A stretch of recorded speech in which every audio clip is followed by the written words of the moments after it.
your biggest sporting stars of the 80s? Let us know on our Facebook page, Expresso Morning Show, SABC3. I'm going to ask David Brooke from Sport 24, who's joining us this morning. Good morning. Who was your favourite? Well, you know what? I've got to say there's one infamous one and there's one famous one. Roberto Baggio was one of my favourite purely because of his dodgy hairstyle and because, you know, he was one of the greatest footballers of all time. You know, he had a fantastic career, but he was just such a character with the dodgy hair and everything. But the 1988 Seoul Olympics, when Ben Johnson got done for doping, that was like the first major case of doping on the world stage in the Olympics that came out. So there was a huge moment in sport history.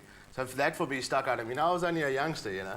Well, I want to keep talking about sportsmen of the 80s because I don't want to bring up the Springboks this weekend. Yeah, no, it's a difficult one. Let's carry on talking about 80s because, you know, it was a game from like from the 80s, you know. I mean, we just didn't show up on Saturday against Australia. Yes, it was our B team, but you've got to start wondering what this will do for the confidence of the guys, you know. I mean, at the end of the day, there was 15 guys in the park and a couple of those guys will be playing the home legs of the Tri-Nations against New Zealand and Australia, but you've got to wonder what kind of mindset they're in going into a World Cup now. You know, we took an absolute hammering in the first half. We were nowhere. Australia, Quade Cooper and Wilgenia were just sublime. They were unbelievable. It was a huge difference. It showed up Morné Steyn quite a bit because Morné Steyn is a very solid fly-off, but he doesn't do anything unbelievable with the ball in hand.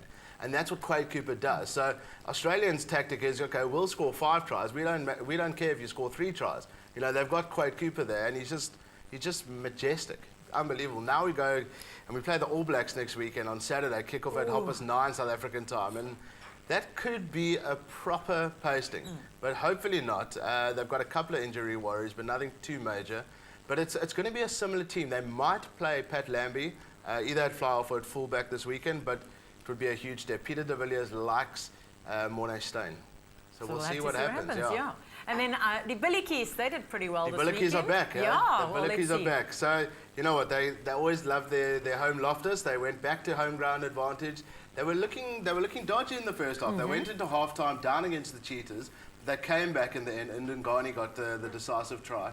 Fantastic. They love their home crowd. You know how it is there. You've told me before about the fans in Pretoria. Just passionate, you know, and it's nice to see the crowds at the Currie Cup because, you know, at the end of the day, the Tri-Nations opening, the build-up to the World Cup, but the crowds are still supporting. You know, you've got to give it to them. And Sharks squeaked home against the Pumas on Friday. The Province won again, and the Lions actually had a great victory at Griquas. You know, nobody gave them a chance, you know, to go to Griquas. And you know, the Lions haven't lost many players to the Springboks, which is a good thing for them. Of course. They've got the continuity going from the Super Rugby season. Even though they didn't have a great season, they've still got the same group of players that played in that competition. And then the Tour de France wrapped up. Yeah, it was a good weekend for Australian sport, wasn't it? A couple of tweets over the weekend saying, you know, this is not good. Australians are dominating, and Cadel Evans, one of a lot of tweets against him on the weekend as well. There were, but you know what? I watched the time trial on Saturday, and that's what it all came down to, because traditionally what happens is whatever happens on the second last stage determines who the winner is.